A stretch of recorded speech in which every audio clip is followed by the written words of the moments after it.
Good morning. I have a big interest in education, and I think we all do. We have a huge vested interest in it, partly because it's education that's meant to take us into this future that we can't grasp. If you think of it, children starting school this year will be retiring in 2065. Nobody has a clue what the world will look like in 5 years' time, and yet we're meant to be educating them for it. So the unpredictability, I think, is extraordinary. We've all agreed, nonetheless, on the really extraordinary capacities that children have, their capacities for innovation.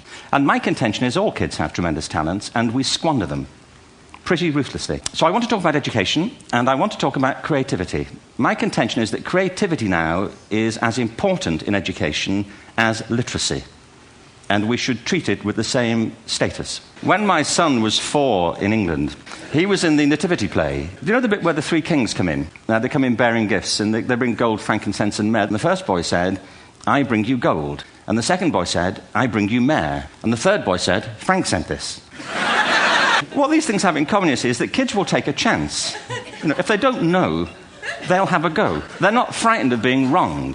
Now, I don't mean to say that being wrong is the same thing as being creative. What we do know is, if you're not prepared to be wrong, you'll never come up with anything original. And by the time they get to be adults, most kids have lost that capacity. They have become frightened of being wrong. And we run our companies this, by the way. We stigmatize mistakes. And we're now running national education systems where mistakes are the worst thing you can make. The result is that we are educating people out of their creative capacities. Picasso said that all children are born artists. The problem is to remain an artist as we grow up. I believe this passionately, that we don't grow into creativity, we grow out of it. Or rather, we get educated out of it. So why is this? Something strikes you when you travel around the world. Every education system on Earth has the same hierarchy of subjects. Everyone, doesn't matter where you go. You think it would be otherwise, but it isn't.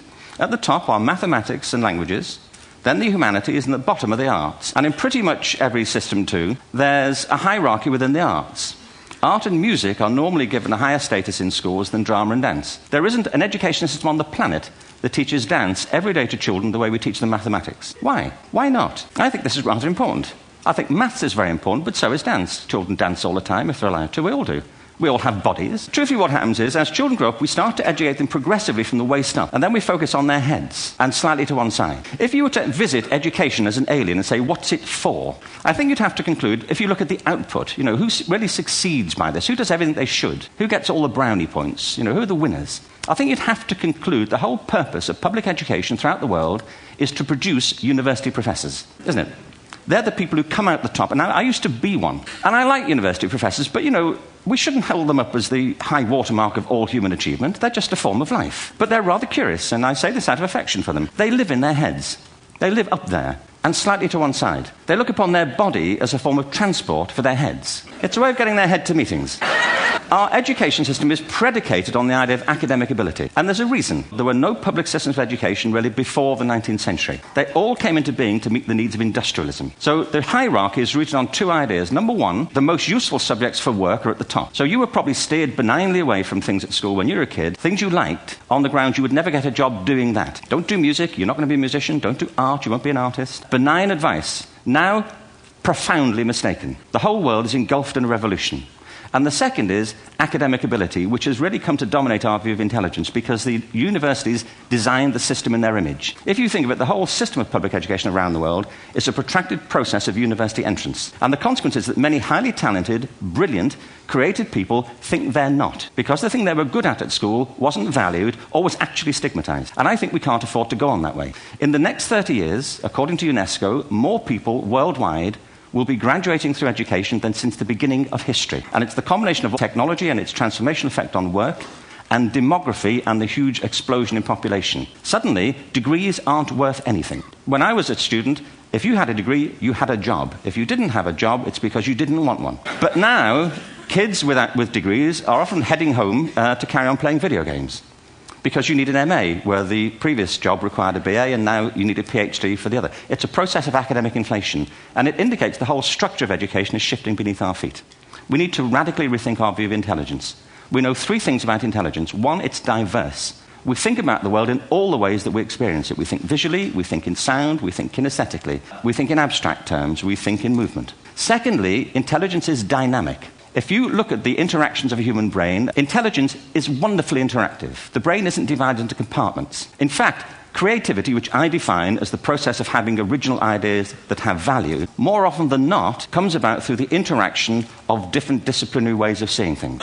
And the third thing about intelligence is it's distinct. I'm doing a new book at the moment called Epiphany, which is based on a series of interviews with people about how they discovered their talent. It's really prompted by a conversation I had with a wonderful woman who most people have never heard of. She's called Gillian Lynne. Have you heard of her? She's a choreographer, and everybody knows her work. She did Cats and Phantom of the Opera. She's wonderful. Anyway, Gillian and I had lunch one day. I said, how'd you get to be a dancer?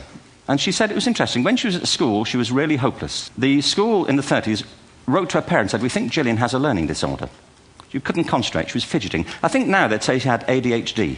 But this was the 1930s, and ADHD hadn't been invented, at this point, so it wasn't an available condition. People weren't aware they could have that. Anyway, she went to see this specialist with her mother, and she was led and sat on this chair at the end, and she sat on her hands for 20 minutes while this man talked to her mother about all the problems Gillian was having at school. And at the end of it, the doctor went and sat next to Gillian and said, Gillian, I've listened to all these things that your mother's told me. I need to speak to her privately. He said, wait here, we'll be back. We won't be very long. And they went and left her. But as they went out the room, he turned on the radio that was sitting on his desk. And when they got out the room, he said to her mother, just stand and watch her. The minute they left the room, she said she was on her feet, moving to the music. And they watched for a few minutes, and he turned to her mother, and he said, Mrs. Lynne, Gillian isn't sick. She's a dancer. Take her to a dance school. I said, what happened? He said, she did. I can't tell you how wonderful it was. We walked in this room, and it was full of people like me. People who couldn't sit still. People who had to move to think. They did ballet, they did tap, they did jazz, they did modern, they did contemporary. She was eventually auditioned for the Royal Ballet School. She became a soloist. She had a wonderful career at the Royal Ballet. She eventually graduated from the Royal Ballet School, found her own company, the Gillian Lynne Dance Company, met Andrew Lloyd Webber. She's been responsible for some of those successful musical theatre productions in history. She's given pleasure to millions, and she's a multi-millionaire. Somebody else might have put her on medication and told her to calm down. What I think it comes to is this. I believe our only hope for the future is to adopt a new conception of human ecology, one in which we start to reconstitute our conception of the richness of human capacity. Our education system has mined our minds in the way that we've strip-mined the earth for a particular commodity. And for the future, it won't serve us. We have to rethink the fundamental principles on which we're educating our children. There was a wonderful quote by Jonas Salk, who said, if all the insects were to disappear from the earth, within 50 years, all life on earth would end. If all human beings disappeared from the earth, within 50 years, all forms of life would flourish. What TED celebrates is the gift of the human imagination. We have to be careful now that we use this gift wisely and that we avert some of the scenarios that we've talked about. And the only way we'll do it is by seeing our creative capacities for the richness they are and seeing our children for the hope that they are. And our task is to educate their whole being so they can face this future. By the way, we may not see this future, but they will. And our job is to help them make something of it. Thank you very much. Bravo. Here, here. Stand.